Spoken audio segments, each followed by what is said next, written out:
స్తోత్రం. దేవుని మహిమ కలుగును గాక. ఒక వాక్యాన్ని మనం చదువుకుందామండి. కొరింథీయులకు రాసిన మొదటి పత్రిక 6వ అధ్యాయము 7వ వచనం. 6వ అధ్యాయము 7వ వచనం.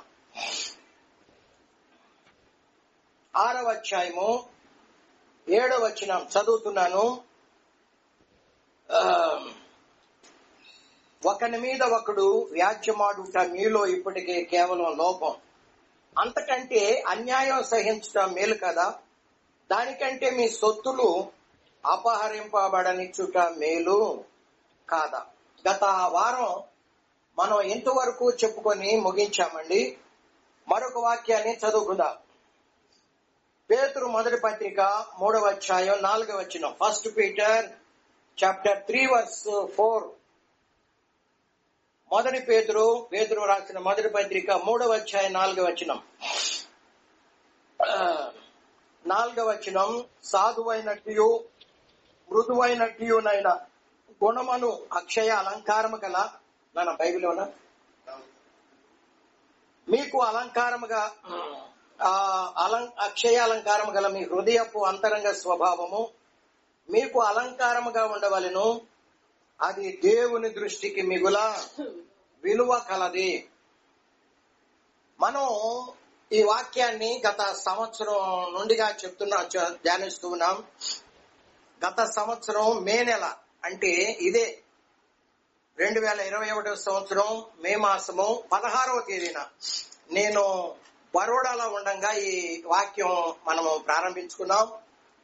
మొన్న 16వ తారీఖున, ఈ నెల 16న సంవత్సరం నిండిపోయింది. ఇప్పుడు మరలా 2వ సంవత్సరంలోనికి వాక్యం ప్రవేశించున్నాం. యాక్చువల్ గా ఈ సంవత్సరం నుండి మనం ధ్యానిస్తూ ఉన్నటువంటి వాక్యం మంచిదండి. నేను కొంచెం జ్ఞాపకం చేసుకుని ఈ వాక్యం అంతటిని జ్ఞాపకం చేసి వాక్యంలోకి వెళ్ళిపోదాం. మన ఎదుట ఇంకా 35-36 నిమిషాలు మాత్రమే ఉంచబడింది. దీన్ని ప్రారంభం నుండి జ్ఞాపకం చేయాలంటే కనీసం ఒక 15 నిమిషాలన్న పడుతుంది. యేసు ప్రభు త్వరగా రాబోతున్నాడు. యేసు ప్రభు త్వరగా వస్తున్నానని ఆయన కూడా మాట్లాడుతున్నాడు. ఇదిగో నేను త్వరగా వచ్చుచున్నాను, వచ్చుచున్నవాడు ఆలస్యం చేయకవచ్చును. ఇదిగో నేను దొంగ వలె వస్తున్నాను. అనేక చోట్ల మనము ఆయన 2వ రాకడను గూర్చి, అంటే రహస్య రాకడను గురించి మనం చూస్తా ఉన్నాం. ఆయన అతి త్వరలో రాబోతున్నాడు. ఆయన ఎవరి కొరకు రాబోతున్నాడు అంటే ఆయనలో ఇక్కడ కొన్ని గుణాలు ఉన్నాయి. 1 పీటర్ చాప్టర్ 3 వర్స్ 4 ఇప్పుడు మనం చదువుకున్నాం. యేసయ్యలో ఇక్కడ కొన్ని గుణాలు ఉన్నాయి. ఆ గుణాలు ఆయన వచ్చినప్పుడు ఎవరి అంతరంగ స్వభావములో కలిగి ఉంటారో, అలంకరించుకొని ఉంటారో వారు ఆయన దృష్టికి ఎలాంటి వారట? మిగుల విలువ కలిగినటువంటి వారు అని 4వ వచనం చివరి లైన్ లో మనం చదువుకుంటున్నాం. సాధువైన, ఆయనలో ఏ గుణాలు ఉన్నాయి? సాధువైనట్టు మృదువైనట్టు. అంటే సాధువు మృదువు అంటే అణిగి ఉండే గుణం, శాంతంగా ఉండే గుణం, దీనత్వము, సాత్వికము, వినయము, తగ్గింపు, ఇవన్నీ కూడా ఎవరిలో ఉన్నాయి? యేసయ్యలో ఉన్నాయి. ఆయన అంటాడు, నేను దీనుడను సాత్వికుడను, కాబట్టి మీరేం చేస్తారంటే నా కాడి మీపై వేసుకొని నా యుద్ధ నేర్చుకోమంటాడు. ఆయనే దీనుడిగా వచ్చాడు కదండి. ఆయన దాసుని రూపము దాల్చి తన్ను తాను తగ్గించుకొని రిక్తుడిగా వచ్చాడు కదా. ఈ గొప్ప గుణాలన్నీ ఎవరిలో ఉన్నాయి? యేసయ్యలో ఉన్నాయి. ఆయన వచ్చినప్పుడు ఆయన రహస్య రాకడలో మనందరి హృదయాలను స్కానింగ్ చేస్తాడు. ఏం చేస్తాడండి? స్కాన్ చేసినప్పుడు ఆయనలో ఉన్న గుణాలకి మనలో ఉన్న గుణాలకి ఏమై ఉండాలి? డిటో. స్కానింగ్ అంటే ఏంటి? ఒక కామైనా, పుల్లైనా, ఫుల్ స్టాప్ అయినా, సున్నా అయినా డిఫరెంట్ రాదు, యాజ్ ఇట్ ఈస్. కాబట్టి ఆయన త్వరగా వస్తున్నాడు. మనము యేసునందు విశ్వాసం ఉంచినా, రక్షణ పొందినా, మనము కొన్నిటిని అనుసరించి కొన్నిటిని కదండి, అనుసరించకుండా ఆయనలో ఉన్న 99 గుణాలు మనము కలిగి ఉండి ఒక్క గుణం మనలో కలిగి లేకున్నా కానీ మనము విడవబడతాం కదండి. కాబట్టి ఎవరైతే ఆయన వచ్చినప్పుడు వారి అంతరంగ స్వభావంలో ఈ గొప్ప గుణాలు కలిగి ఉంటారో వారు ఎలాంటి వారు ఆయన దృష్టికి? ఎలాంటి వారు చెప్పండి? 4వ వచనం 3వ చివరి లైన్లో మిగుల విలువ కలిగినటువంటి వారు కదండి. అంటే ఆయన గొప్ప గుణాలను మనం ఏం చేయాలంటే ఇక్కడ అలంకరించుకోవాలి. స్త్రీలు ఉన్నారు, పురుషులు ఉన్నారు. ఎక్కువగా స్త్రీలు పూల జడలుకుంటూ ఉంటారు, ఆభరణాలు పెట్టుకుంటూ ఉంటారు కదండి, నడుంకి వడ్డాణం కట్టుకుంటూ ఉంటారు. అంటే ఎక్కడ లేని వాళ్ళకి ఏం కలుగుతుంది వీటి వల్ల? ఇంటి దగ్గర ఉన్నప్పుడు ఎడ్డామడ్డీగా ఉంటారు, ఎక్కడికన్నా వెళ్ళేటప్పుడు అలంకరించుకొని పోతా ఉంటారు. అంటే వాళ్ళకి అది ఏం ఇస్తుంది? బ్యూటీనెస్ ఇస్తుంది కదండి. ఇక్కడ దేవుని వాక్యం తెలియచేస్తుంది బాహ్య సౌందర్యాన్ని గూర్చి కాదు, ఆత్మ సంబంధమైనటువంటి సౌందర్యం. యేసయ్య వరుడుగా రాబోతున్నాడు, మనమందరం పెండ్లి కుమార్తెగా వధువుగా మనము సిద్ధపడుతున్నాం. ఆయన వచ్చినప్పుడు మరి పెండ్లి కుమార్తె ఎలా ఉండాలి కదండి? చీముడు ముక్కు, చింపురు జుట్టు, మూతి నిండా మసి పూసుకొని ఈ చెంగిళ్ళన్నీ కూడా ఎగబట్టి చీపురు గట్ట తీసుకొని ఉంటే ఆయన దృష్టికి విలువైన వాళ్ళగా ఉంటారా? ఎంత మాత్రం కూడా కాదు. కాబట్టి ఈ గుణాలు ఎవరిలో ఉంటాయో వాళ్ళు ఆయన దృష్టికి విలువైన వాళ్ళు కాబట్టి వాళ్లే కొనుక్కోబడతారని మనము చూస్తా ఉన్నాం. దేవుని స్తోత్రం. ఇక్కడే కాదు, నేను చెప్పుకుంటా పోతాను, చూడనవసరం లేదు. కొలస్సీ పత్రిక 3వ అధ్యాయం 12 నుండి 14 వచనాల వరకు అక్కడ పౌలు అపోస్తలుడు మరికొన్ని గుణాలు అక్కడ వివరణ చేస్తున్నాడు. సంఘానికి, ప్రతి విశ్వాసికి, రక్షింపబడిన ప్రతి దేవుని బిడ్డకి వాళ్ళ హృదయం అంతరంగ స్వభావంలో అక్కడ ఉన్నటువంటి అనేక గుణాలు వాటిని ధరించుకోవాలంట. పేతురు అంటున్నాడు వీటిని అలంకరించుకోవాలి, పౌలు అంటున్నాడు వాటిని ధరించుకోవాలి కదండి. ఆమేన్, దేవుని స్తోత్రం. కాబట్టి మొన్న మా అల్లుడు వచ్చాడు, హాస్పిటల్కి వచ్చాడు, టిప్ టాప్ లో వచ్చాడు, ఇన్షర్ట్ చేసుకుని వచ్చాడు, టై వేసుకుని వచ్చాడు. అమ్మో, ఏదో కంపెనీకి చైర్మన్, ఎండి, డైరెక్టర్, మేనేజింగ్ డైరెక్టర్ అనుకున్నాడు కదండి. అంటే ఆయనకి అదేంటి విలువిచ్చింది. ఇంటి దగ్గర ఒకలాగుంటారు, అక్కడ ఒకలాగా. అంటే చెప్తున్నాను, అంటే ధరించుకున్నప్పుడు అది ఆయనకేమిచ్చింది? అలంకరించుకున్నాడు. అది ఆయనకేమిచ్చింది? విలువిచ్చింది. విలువైన వ్యక్తిగా అనేకుల దృష్టిలో కనపడ్డాడు. కాబట్టి బాహ్య సౌందర్యాన్ని గూర్చి నేను మాట్లాడటం లేదు, కానీ అంతరంగ స్వభావములో రక్షణ పొందిన ప్రతి విశ్వాసి పరలోకంలో కొనుక్కోబడి యేసయ్య మహిమగల సింహాసనం మీద కూర్చుండాలి అంటే నిశ్చయముగా ఈ గొప్ప గుణాలు కలిగి ఉండాలని దేవుని గ్రంథం తెలియజేస్తుంది. ఇస్సాకు గెరారు దేశస్థులైనటువంటి కాపర్లు ఎదుట, అంటే అన్యుల మధ్యలో ఒక విశ్వాసి ఎంతగానో ఆయన ఓర్చుకొని సహించి, వాళ్ళు కొట్లాడారు కానీ, వాళ్ళు జగడమాడారు కానీ విశ్వాసి జగడమాడలేదు కదండి. అన్యుల మధ్యలో విశ్వాసి అంతగా మంచి సాక్ష్యం పొందడానికి కారణం ఏంటి అంటే జ్ఞానం కలిగి నడుచుకున్నాడు. ఏం కలిగి నడుచుకున్నాడు? జ్ఞానం కలిగి. బైబిల్ గ్రంథం ఏమని చెప్తుంది? తిమోతికి రాసిన మొదటి పత్రిక, ఇవన్నీ మనం చూసాం, మరలా అక్కడక్కడ చూసుకుంటూ మనము వాక్యంలోకి వెళదాం. తిమోతికి రాసిన మొదటి పత్రిక 3వ అధ్యాయం అండి. 3వ అధ్యాయము బహుశా 7వ వచనం అనుకుంటాను. 7వ వచనం 3వ లైన్లో, 7వ వచనం 3వ లైన్లో, సంఘమునకు వెలుపటి వారి చేత మంచి సాక్ష్యము కలిగి ఉండాలి అని బైబిల్ చెప్తుంది. ప్రతి విశ్వాసి, సంఘములో ఉన్న దేవుని బిడ్డ అన్యుల మధ్యలో సంఘము వెలుపటు ఉన్న వారి చేత ఎలాంటి సాక్ష్యము కలిగి ఉండాలి? మంచి సాక్ష్యం. సాక్ష్యాల్లో రకాలున్నాయి, చెడ్డ సాక్ష్యం కూడా ఉంది కదండి. బైబిల్లో ఒక మాట ఉంది, 14:13 రెవల్యూషన్ 14:13 వారు తమ ప్రయాసలు మాని విశ్రాంతి నొందుచున్నారు, వారి క్రియలు వారి వెంట వెళ్ళుచున్నారు. అబ్బా, అంత మంచి వ్యక్తి అండి, మంచి వాళ్ళనే దేవుడు తీసుకుంటాడు. బ్రతికున్నప్పుడు ఎంత మంచి కార్యాలు. ఎవడన్నా చచ్చాడని అబ్బా పేడ వదిలిపోయాడు రా బాబు, దరిద్రం పోయిందంటే ఉంటారు. కదండి, చెడ్డ సాక్ష్యం. బోయజును గూర్చి నయోమి అంటది, బోయజును గూర్చి అతడు బ్రతికున్న వారికిని చచ్చిన వారికిని మేలు చేయుట మానని ఇతడు యెహోవా రెక్కల క్రింద సురక్షితంగా ఉండునుగాక మనసారా దీవిస్తుంది. బోయజును నయోమి ఏం చేస్తుంది? అది ఎలాంటి సాక్ష్యం? మంచి సాక్ష్యం. రెండవదిగా కొలస్సీలకు రాసిన పత్రిక అండి, 4వ అధ్యాయం 5వ వచనం.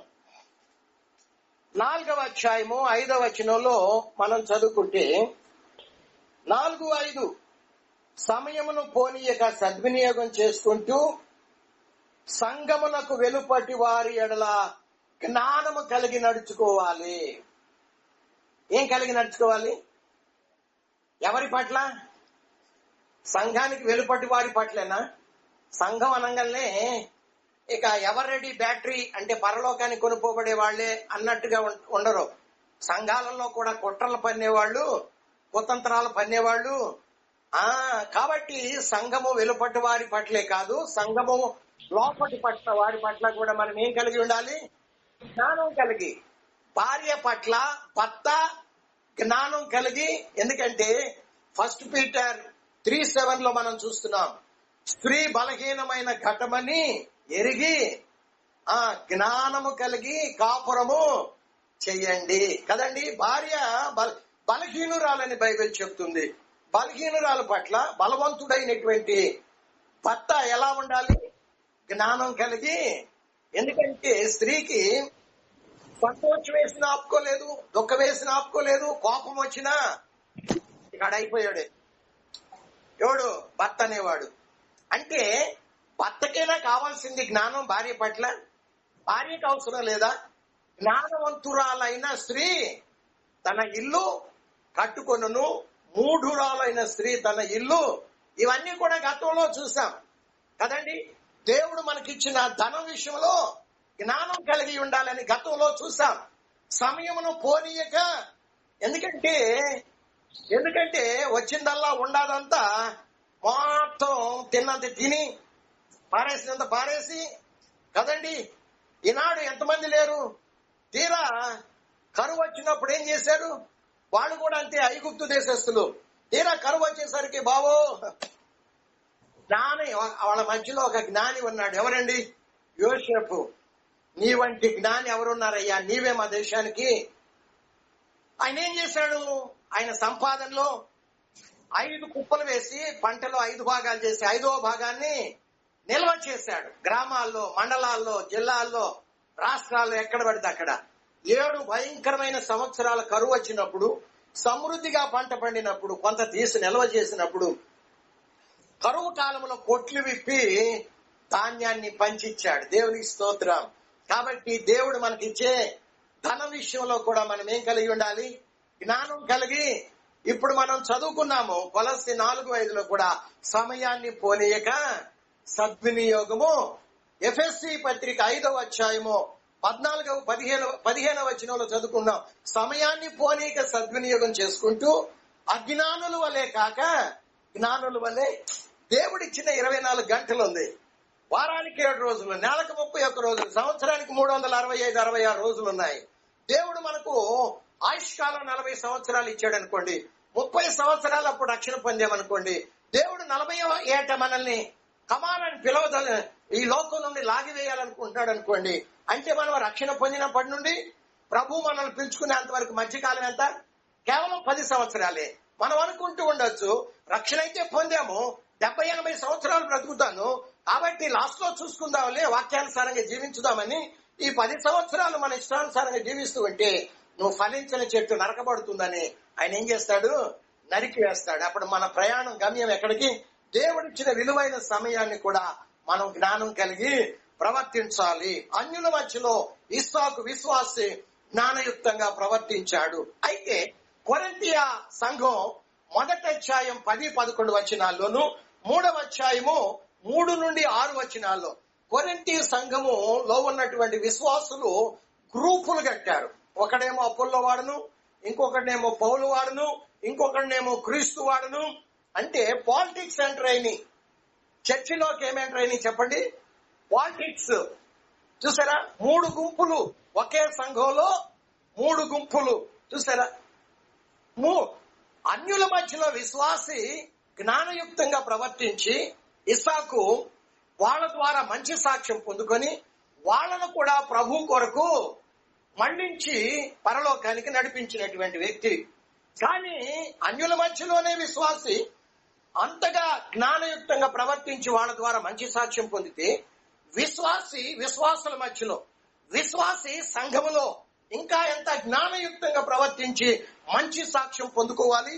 కానీ సంఘం ఒక్కటే, క్రీస్తు శరీరంగా కూడుకుంటున్నారు, క్రీస్తు అవయవాలుగా కొరింథీ సంఘస్థులు కూడుకుంటున్నారు. కానీ కళ్ళు చెప్పినట్టు నేను విననంటది.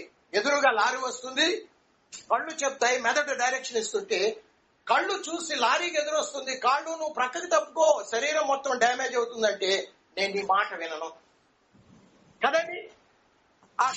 ఆ కాళ్ళకైనా డ్యామేజ్, శరీరం మొత్తానిక. ఈ సంఘంలో ఒక మాట అంటే, ఉదాహరణ చదువుకుందాం.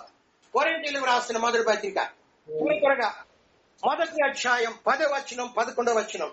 మీరందరూ ఏకభావముతో మాట్లాడవలనని మీలో కక్షలు లేక ఏక మనస్సుతోనూ ఏకతాత్పర్యముతోనూ మీరు సన్నద్ధులై ఉండాలని మన ప్రభు అయిన యేసుక్రీస్తు పేరిట మిమ్మల్ని వేడుకుంటున్నా. నా సహోదరులారా, మీలో ఏమున్నాయంట?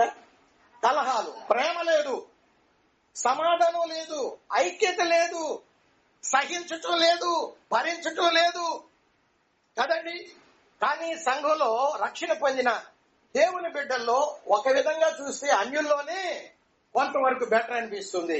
రక్షణ పొందినటువంటి క్రీస్తు సంఘంలో, దేవుని ప్రజల మధ్యలో విశ్వాసికి ఏం కలగటం లేదో, పొసగటం లేదు.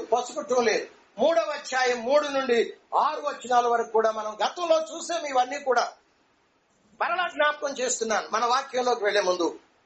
వీళ్ళు కొట్లాడుకుంటానికి కారణం ఏంటి? పౌలు గారు ఆ సంఘానికి లెటర్ రాస్తూ వాళ్ళని గద్దిస్తున్నాడు. పౌలు ఎవడు, అపోలో ఎవడు అని గద్దిస్తూ, మీలో ఎందుకు కలహాలున్నాయి, జగడాలున్నాయి, కక్షలున్నాయి, పగలున్నాయి, ద్వేషాలున్నాయి, ఇలా గనక ఉంటే మీరు పరలోకానికి కొనుక్కోబడతారా, నరకానికి పోతారా అని గర్భిస్తున్నాడు. వీళ్ళు కొట్టడానికి కారణాలు 2 చెప్పాను గతంలో. ఏంటి అవి చెప్పండి ఎవరైనా? వీళ్ళల్లో వీళ్ళు రక్షణ పొందిన విశ్వాసుల్లో కలహాలు, జగడాలు, కక్షలు, పగలు ఉండటానికి కారణాలు 2 చెప్పాను. కారణం ఏంటి? పసిపిల్లలుగా ఉంటూ ఎదగలేకపోవడం. ఆత్మలో రక్షణ పొంది 30 సంవత్సరాలైనప్పటికీ పసిపిల్లల చేష్టలు. అంటే వీళ్ళు పాలు తాగుతున్నారు. 30 సంవత్సరాల వయసు కలిగిన వాడు అన్నం మిగుడు పట్ల పాలు తాగుతున్నారు కదండి. ఒక 30 సంవత్సరాల వయసు వచ్చినప్పటికీ వాడు పసిపిల్లలు, ఒక 2 సంవత్సరాల పసిపిల్లవాడు ముందు 2 కోట్లు ఆస్తి, తండ్రి ఆస్తి పిల్లవాడి ముందు పెట్టి బాండ్ పేపర్ రాసేసి ఒక ప్రక్కన 10 చాక్లెట్లు పెట్టాడు అనుకోండి, వాడేం కోరుకుంటాడు? 10 చాక్లెట్లు కోరుకుంటాడా? ఒరే కన్నా, నీ పేరు మీద 2 కోట్ల ఆస్తి పెట్టాడు రా, దానికి నువ్వు వారసుడు అంటే చింపవతలు పడేస్తాడు. కారణం ఏంటి? దాని విలువ తెలియనటువంటి స్థితి. రెండవదిగా ఏంటి? వీళ్ళల్లో వీళ్ళు కొట్లాడటానికి కారణం ఏంటి చెప్పాలి? ఎదగకపోవటం. 1 Corinthians chapter 14 verse 20లో మీరు బుద్ధి విషయమై పసిపిల్లలుగా ఉంటే కలిగే నష్టాలేంటో, ఎదిగి పెద్దవారైతే కలిగే లాభాలు ఏంటో పరిశుద్ధ గ్రంథంలో చూస్తా ఉన్నాం కదండి. వీళ్ళల్లో వీళ్ళు కొట్లాడి రక్షణ అయితే పొందారు, క్రీస్తునైతే కలిగి ఉన్నారు, పాపాలన్నీ క్షమించబడ్డాయి. కానీ క్రీస్తుని వీళ్ళు ఏమై ఉన్నారు? ఎదగలేకపోవటం. పసిపిల్లలు నన్ను గిల్లాడని, నన్ను గిచ్చారని, నన్ను పొడిచాడని, నన్ను తిట్టాడని, ఇవన్నీ ఏంటి? అది పసిపిల్లలు కదండి. ఇప్పుడు వీళ్ళల్లో వీళ్ళు కొరింథీయ సంఘస్థులు వీళ్ళల్లో వీళ్ళు కొట్లాడుకుంటే ఎక్కడికి పోతున్నారు అంటే 6వ అధ్యాయంలోనికి వద్దాం. 1 కొరింథీ 6వ అధ్యాయము 1వ వచనం 2వ లైన్లో మనము చూస్తే వీళ్ళల్లో వీళ్ళు కొట్లాడుకుంటూ ఎక్కడికి పరిగెత్తున్నారు? అనీతిమంతుల ఎదుటికి వెళ్లి గొడవ పడుతున్నారు. ఎవరికి చెప్పండి? అనేకుల ఎదుటికి వెళ్లి వీళ్ళు కొట్లాడుకుంటూ ఉన్నారు. రెండవదిగా మనం చూస్తే 6వ అధ్యాయమే 4వ వచనం 3వ లైన్ లో సంఘములో నుండి తృణీకరింపబడిన వారిని తెచ్చి మాకు న్యాయం తీర్చమని అడుగుతున్నారు. నువ్వు సంఘంలో విశ్వాసిగా పనికిరావు అని వాళ్ళని గంటేసింది సంఘం. చేయరాని నీచ కార్యాలు చేస్తుంటే, క్రీస్తునామానికి అవమానం కలిగిస్తుంటే, వీళ్ళ చేష్టలు సంఘములో కుష్ఠరోగం వల్లే, కొరుకుడు పుండు వల్లే అది ఎక్స్పాండ్ అవుతూ ఉంటే సంఘానికి నష్టం కలుగుతుంది, దేవుని నామానికి అవమానం కలుగుతుంది. కాబట్టి నువ్వు సంఘంలో విశ్వాసిగా ఉండటానికి పనికిరావు అని సంఘం దేవుని ఆత్మ ద్వారా వాళ్ళను బయటికి గంటి వేశారు, తృణీకరించబడ్డారు. అటువంటి వాళ్ళు నీ తీసుకొచ్చి ఈ సంఘములో కూర్చోబెట్టి ఈ విశ్వాసులు కొట్లాడుకుంటూ ఈ తృణీకరించబడిన వారిని తీసుకొచ్చి సంఘంలో కూర్చోబెట్టి మాకు న్యాయం తీర్చండి, మాకు కొట్లాట్లున్నాయి అని.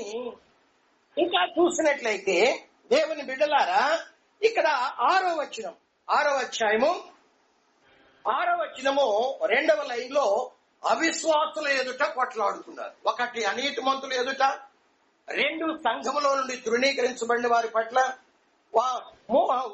వారి ఎదుట, 3వదిగా అవిశ్వాసులు. పౌలు ఆత్మచేత ఆవేదన చెందుతూ మాట్లాడుతున్నాడు, మీకు కొంచెమైనా బుద్ధి లేదా? అన్యుల మధ్యలో విశ్వాసి అయినటువంటి ఇస్సాకు జ్ఞానయుక్తంగా ప్రవర్తించి అన్ని సహించాడు, భరించాడు. అరే ఈయనేంటి? మేము మానసికంగా కృంగతీశాం. ఎవరు? ఫిలిస్తీయులైన గెరారు కాపరులు ఈ యొక్క ఇస్సాకు తన తండ్రి చనిపోయిన తర్వాత, అబ్రహాం చనిపోయిన తర్వాత ఈ గెరారు కాపర్లు పూడ్చి వేస్తే మరలా తిరిగి వాటిని త్రవించాడు. ఎంత ఖర్చు అయి ఉంటుందండి? అందులో జలములు, నీళ్లు సమృద్ధిగా పడితే గెరారు కాపర్లు వచ్చి జగడమాడారు, ఇస్సాకుతో కలహమాడారు. ఈ బావి మాది, ఈ నీళ్లు మావి అని కొట్లాడితే ఆ విశ్వాసి ఇస్సాకు మౌనంగా ఉన్నాడు, అంతా భరించాడు. అవతలకు వెళ్లి మరొక బావి త్రవించాడు. త్రవించినప్పుడు అక్కడ కూడా మంచి జలలు గల నీరు బావి సమృద్ధిగా పడితే అక్కడకు వచ్చారు. అక్కడికి వచ్చి కలహమాడారు, జగడమాడారు, కొట్లాడారు. అయినా కానీ మౌనంగా ఉన్నాడు. వాళ్ళలో ఒక ఆశ్చర్యం వేసింది. అయ్యో, ఈయన ఇంత ఖర్చు పెట్టి ఈ బావులు త్రవిస్తాడు, సమృద్ధిగా జలలు గల బావి నీళ్లు పడ్డాయి, ఆయన సంతోషాన్ని మేము 2 సార్లు ఆవిరి చేశాం. ఎందుకంటే బావి త్రవ్వాలంటే ఎంతో మాన్యువల్ పవర్ అవసరం, ఎంతో ఎక్స్పెండిచర్ అవుతుంది. అయితే ఆయనను ఆర్థికంగా మేము నష్టపరిచాం, మానసికంగా అనరాని మాటలు అన్నాము. అయినా కానీ విశ్వాసి ఏంటి ఇంతగా సహిస్తున్నాడు, భరిస్తున్నాడు, ఏంటి ఈయనలో ఉంది అని ఆయన జీవితం, విశ్వాసి జీవితం అన్యులను ప్రభావితం చేసి మేము కలహమాడేవారముగా, అనేకుల దృష్టిలో జగడమాడేవారముగా, మేము అసహించబడేవారంగా ఉన్నాం. మాకెందుకు ఈ బ్రతుకు? మేము కూడా ఇస్సాకు వలె ఎందుకు మారకూడదు కదండి? మేము కూడా ఇస్సాకు వలె ఎందుకు మారకూడదు? ఆయనలో ఉన్న ఈ గొప్ప గుణాలు మా అంతరంగ స్వభావంలో మేము కూడా ఎందుకు కలిగి ఉండకూడదు? యేసయ్యలో ఉన్న ఈ గొప్ప గుణాలు ఇస్సాకులో ఉన్నాయే, యేసయ్య ఆయనలో ఉన్న గొప్ప గుణాలు కలిగిన వారిని కొనిపోయి పరలోకంలో ఉంచుకోవటానికి రాబోతున్నాడే, కాబట్టి మేము కూడా ఈ గుణాలు కలిగి ఉండి మహిమలో కొనిపోబడదామని చూశారు. వాళ్ళల్లో వాళ్ళు అన్యులు రక్షణ పొంది విశ్వాసి, కానీ విశ్వాసుల మధ్యలో కలహమాడి గొడవ పడుతుంటే పౌలు కొరింథీ సంఘానికి లేఖ రాస్తూ, మీరు అన్యుల మధ్యలో, అనీతిమంతులు ఎదుట మధ్యలో, మీరు సంఘములో నుండి తృణీకరించబడిన వాడు ఎదుట మీరు వ్యాఖ్యమాడుతున్నారు, కలహమాడుతున్నారు, కొట్లాడుతున్నారు, గొడవ పడుతున్నారు. ఇది మీకు మంచిది కాదు. అసలు మీరు ఎవరో తెలుసా? మిమ్మల్ని గురించి మీరు ఏమనుకుంటున్నారు? మీరు ఎలాంటి వారు, మీరేమై ఉన్నారో మీకు తెలుసా అని చెప్పుకుంటూ వస్తూ ఆయన జ్ఞాపకం చేస్తున్నాడు. 1 కొరింథీ పత్రిక 6వ అధ్యాయము 2వ వచనంలో, మీరు లోకమునకు తీర్పు తీర్చేవారు. విశ్వాసం రక్షణ పొందిన వాళ్ళు ఎవరంటండి? లోకానికి తీర్పు తీర్చేవాడు. ఒకటి, లోకం అంటే ఎవరు? సువార్త ఎరగని వారు, సువార్తకు లోబడని వాడు. రెండవదిగా మీరెవరికి తీర్పు తీర్చేవాళ్ళు అని అంటే 3వ వచనంలో మనము దేవదూతలకు తీర్పు తీర్చేవారము. మనం ఒకటి లోకానికి, 2 దేవదూతలకి తీర్పు తీర్చేవాళ్ళం. ఎందుకంటే ప్రకటన గ్రంథం 20వ అధ్యాయం 11-12 వచనాల్లో మనం చూస్తే 1000 ఏళ్ల నీతి పాలన అయిన తర్వాత యేసయ్య పాతాళంలో ఉన్నటువంటి దేవదూతలు, ఎందుకంటే పాపం చేసి కొంతమంది దేవదూతలు ఏమయ్యారు? పడిపోయారు. వాళ్ళని తీర్పు కొరకు యేసయ్య ఏం చేశాడు? ఉచ్చపాఠ్యములతో పాతాళంలో తీర్పు కొరకై బంధించి భద్రంగా ఉంచాడు. రక్షణ పొందని వారిని, యేసుని ఎరగని వారిని ఒక రోజు బయటికి తీసుకొస్తాడు. పాపం నుంచి పడిపోయిన దేవదూతల్ని ఒక రోజు పాతాళం బయటికి తీసుకొని వచ్చి సింహాసనం వేసుకుని కూర్చొని ఆయన వాళ్ళని తీర్పు తీరుస్తూ ఉంటే యేసయ్య ప్రక్కన మనమందరం కూడా ఏం చేస్తాము? సింహాసనం మనకును వేయబడతాయి. యేసయ్య ప్రక్కన చెప్పుకున్నాం, తీసుకుంటాడు. సింగిల్ జడ్జి ఇచ్చినటువంటి ఆ కేసుని బెంచ్ అని ఉంటది, 3 జడ్జీలు చేస్తారు, వీళ్ళ తీర్పు అమలు చేస్తారు. 3 జడ్జీలు ఇచ్చినటువంటి బెంచ్ తీర్పుని 7 ఉన్న జడ్జీలు, చీఫ్ జడ్జి ఏం చేస్తాడు? మధ్యలో కూర్చుంటాడు. ఇటు 3 మధ్యలో తీసుకుంటాడు. ఒక తీర్పు తీర్చి శిక్ష విధించే ముందు ఈ చీఫ్ జస్టిస్ మిగిలిన 6 జడ్జీలతో, ఇటు 3 6 జడ్జీలతో ఏం చేస్తా ఉంటాడు? సమాలోచన చేస్తాడు. ఈ వ్యక్తి చేసిన పనులు ఇవి, ఈడు శిక్షార్హుడు కాబట్టి ఇంటికి ఎలాంటి శిక్ష విధించుదాము అని అందరూ చీఫ్ జస్టిస్, మిగిలిన జడ్జీలు అందరూ కూడా సమాలోచన చేసి ఒక భావనకు వచ్చి అందరి యొక్క భావనను తీర్పు అమలు చేస్తారు కదండి. కాబట్టి పౌలు అంటున్నాడు, పాపం చేసి పడిపోయి పాతాళంలో తీర్పు కొరకై బంధించబడినటువంటి దేవదూతలకు మనము తీర్పు తీర్చేవాళ్ళం. రెండవదిగా యేసు ఎరగని వారికి, యేసు సువార్తకు లోబడని వారికి యేసు కలిసి మనము తీర్పు తీర్చేవాళ్ళము. అసలు ఎవరో మీకు తెలుసా? మీరు ఎక్కువ. ఒక రోజు పేతురు అడిగాడు, యేసయ్య భూలోకంలో ఉన్నప్పుడు, మేము సమస్తమును విడిచి నిన్ను వెతుకుతున్నాం, దొరికింది అని అడిగితే యేసయ్య అన్నాడు, మనిషి కుమారుడు సింహాసనం మీద కూర్చుండి ఉన్నప్పుడు నాతో పాటు మీరు కూడా 12 సింహాసనముల మీద కూర్చుండి, ఈయన మధ్యలో కూర్చుంటాడు. ఇటు 6 అప్పుడు 12 మంది నాతో కలిసి నేనంటే సువార్త చదవండి ఆ మాట. 19 వచ్చాయి, ముగిస్తుందామండి. దేవుడు అంటున్నాడు 19:27 27-28 పేతురు, ఇదిగో మేము సమస్తమును విడిచిపెట్టి నిన్ను వెంబడిస్తున్నాం కాబట్టి మాకేమి దొరుకుతుంది. నేను చదువుతాను. యేసయ్య అంటున్నాడు 28వ వచనంలో, ప్రపంచ పునర్జన్మందు మనుష్య కుమారుడు తన మహిమ గల సింహాసనం మీద ఆసీనుడై ఉన్నప్పుడు నన్ను వెంబడించిన మీరును 12 సింహాసనాల మీద ఆసీనులై ఇశ్రాయేలు 12 గోత్రముల వారికి తీర్పు తీరుస్తారు. యేసయ్యతో పాటు ఈ 12 మంది అపోస్తులు ఏం చేస్తారంటండి? మహిమ గల సింహాసనం మీద కూర్చున్నప్పుడు ఇటు 6 12 మంది అపోస్తులు యేసయ్యతో కలిసి ఇశ్రాయేలీయుల 12 గోత్రాలకు తీర్పు తీరుస్తారు. అపోస్తులకు ఇశ్రాయేలు 12 గోత్రాల వారికే తీర్పు తీర్చే అర్హత.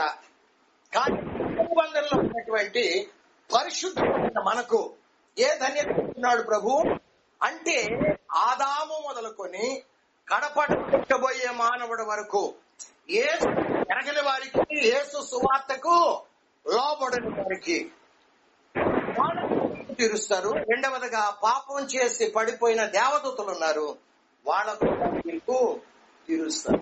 ఇంత దగ్గరరా బాబు, మీరు ఇంత గొప్పరా నాయనా, ఈ చిన్న చిన్న కక్షలు పగలో ద్వేషాలు పెట్టుకుని మీలో మీరు మాట్లాడుకుంటే 1000 ఏళ్ల నీతి పాలనలో మీరు యేసయ్యతో పాటు భూమి మీద పరిపాలన చేయరు. మీరు తీర్పు ఇచ్చే వాళ్ళుగా ఉండరు. మీరు కూడా తీర్పులోనికి వస్తారు, నరకాగ్ని గుండానికి పోతారు. కాబట్టి ఈ విషయం జాగ్రత్తగా ఉండండి అని వాళ్ళని హెచ్చరిస్తూ ఆయన అంటాడు. 1 కొరింథీ పత్రిక 6వ అధ్యాయంలో 7వ వచనంలో మాట్లాడుతున్నాడు. 2వ లైన్ 7వ వచనం 2వ లైన్లో, ఇప్పుడు వ్యాజ్యమాడు మీలో ఇప్పటికే కేవలం లోపం, అంటే అన్యాయాన్ని సహించటం మేలు. అయితే అదండి ఏంటంటే దానికంటే మీరు సొత్తులు అపహరింపబడుట మేలు. అన్యాయాన్ని సహించటం ఏంటంటండి కదా. అన్యాయంగా వాళ్ళు దోచుకున్నారా? బావులు మావి, నీరు మావి, ఖర్చు పెట్టింది ఆయన, త్రవించింది ఆయన కదా. కానీ వీళ్ళు అన్యాయంగా కొట్లాడి, జగడమాడి, కలహమాడి ఏం చేస్తున్నారు? ఈ బావులు మావి, నీరు మావి అంటే మౌనంగా భరించాడు, సహించాడు. దేవునికి మహిమ కలుగును గాక. రక్షణ పొందిన విశ్వాసులు ఎక్కడా కొట్లాడటానికి వీలేదు, ఎక్కడ మాట్లాడటానికి వీలేదు, ఎక్కడ ద్వేషం, కలహం పెట్టడానికి వీలేదు.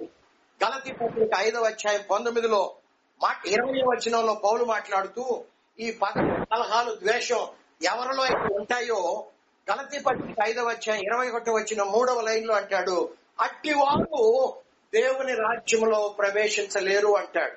నువ్వు రక్షణ పొందినప్పటికీ, నువ్వు ప్రతి ఆదివారం మందిరానికి వెళుతున్నా, నువ్వు ₹1,000 దశం భాగాలు దేవుని కొరకు వేస్తున్నా, అవన్నీ కూడా మట్టిలో కొట్టుకుని పోతాయి.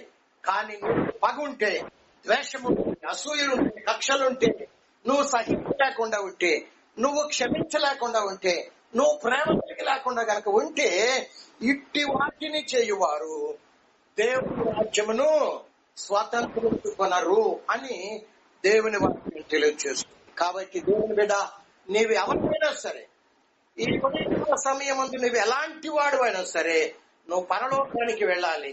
మహిమ ఆశ్రయం మీద యేసయ్యతో పాటు ఆయన ప్రక్కనే కూర్చుండాలి అంటే పనికి మారిన ఈ ద్వేషాలు ఉండటానికి వీలేదు. అవి రక్షణ పొందక ముందు వాటన్నిటిని కడిగి నిన్ను నీతిమంతుడిగా తీర్చిదిద్దాడు యేసయ్య తన ప్రాణం రక్తం పెట్టి.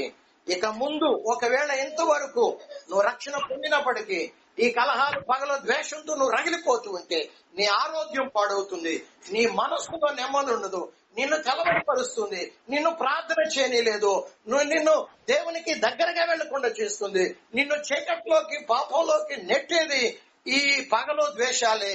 నిన్ను పరలోకానికి వెళ్లకుండా ఎత్తి అగ్నిగంధకాలతో మండే గుండంలో పడవేసేవి అనుకుంటూ ఉండవచ్చు నీవు. నేను ఒకవేళ నేను రక్షణ పొందాను, యేసయ్య వచ్చినా, నేను మరణించినా కానీ నేరుగా పరలోకానికి అనుకుంటూ నిన్ను నువ్వు మోసగించుకోవద్దు సుమా. బైబిల్ గ్రంథం తేటగా చెప్తుంది, నువ్వు రక్షణ పొందినప్పటికీ కూడా నీవు పరలోకానికి వెళ్ళు. పగ, ద్వేషం అవి సాతానులో ఉన్నటువంటి లక్షణాలు. యేసయ్యలో ఉన్న లక్షణాలు ఏంటి అంటే క్షమాపణ, ప్రేమ, సహించటం, భరించటం.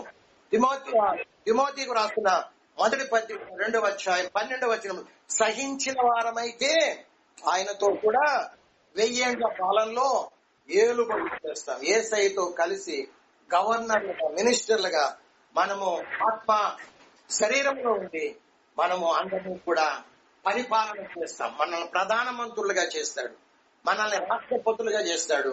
ఇదిగో ఈ ఆస్ట్రేలియా మీద నువ్వు అధికారిగా ఉండు, ఈ ఐర్లాండ్ మీద నువ్వు అధికారిగా ఉండు, ఇదిగో అమ్మాయి కూడా మీద నువ్వు అధికారిగా ఉండు. దేవుడు ఆ తర్వాత 1000 ఏళ్ల నీటి పాలన అయిన తర్వాత చనిపోయిన పాపుల్ని బయటకు తీస్తాడు. పాపము చేసి పాతాళంలో బంధించబడిన దేవదూతల్ని ఆయన బయటకు తీసుకొస్తాడు. ధవళ సింహాసనం వేసుకుని కూర్చుంటే ఆయన ప్రక్కన మనమందరం కూడా మహిమ గల సింహాసనాలు వేసుకుని కూర్చుండి యేసయ్యతో పాటు వాడిని బిడ్డలారా, ఈ సత్యాన్ని మనం ఎరిగి ఒకవేళ గనక ఇంతవరకు తెలుసో తెలియకో మనము పగలో ద్వేషాలు గనక ఉంటే ఇది యేసయ్య లక్షణం కాదు, యేసయ్య గుణం, అది అపవాది యొక్క గుణం. కాబట్టి 1 పేతురు 3:4లోను, కొలస్సీ 3:12 నుండి 14లోను మనం చదువుకున్నాం. యేసయ్యలో ఉన్న గుణాలు తగ్గింపు, వినయం, సాత్వికం, దీనత్వం, క్షమించే గుణం, మర్చిపోయే గుణం. ఎవడైనా మనకు నష్టం కలిగించాడా, కీడు చేశాడా, హాని చేశాడా, వాళ్ళని మనం మనసారా క్షమించాలి. ఎవడైనా మన దగ్గరకు వచ్చి క్షమాపణ వేడుకుంటే మనం మనసారా క్షమించాలి. యేసయ్య మన మన మన పాపాలు 3,60,00,000 పాపాలు క్షమించాడు. మనము 50 రూపాయలంతా చిన్నవాడు తప్పు చేస్తే మన సహోదరుడు మనం క్షమించకపోతే మన ప్రయాణం ఎక్కడికి? మనం ఘోరమైన 3,60,00,000 పాపాలు చేస్తే యేసయ్య మనల్ని క్షమించాడు, రక్తం చేత కడిగాడు, పరిశుద్ధపరిచాడు, నీతిమంతులుగా తీర్చిదిద్దాడు. ఆయన మన పాపములన్నీ తుడిచివేశాడు, సముద్రాగాధంలో పడవేశాడు, ఎన్నటికీ జ్ఞాపకం చేసుకోలేదు. ఆయన తిరిగి జ్ఞాపకం చేసుకుంటే మనం ఏనాడు లోకం నుండి కొట్టివేయబడి ఉండేవాళ్ళం, నరకాగ్నిలో మనం కాలుతూ ఉండేవాళ్ళం. ఆయన ఏ మనస్సు కలిగి ఉన్నాడు? క్షమించే మనస్సు. ఆయన మర్చిపోయి ఎన్నటికీ జ్ఞాపకం చేసుకోకుండా మనల్ని ప్రేమించే మనసు కలిగి ఉన్నాడు.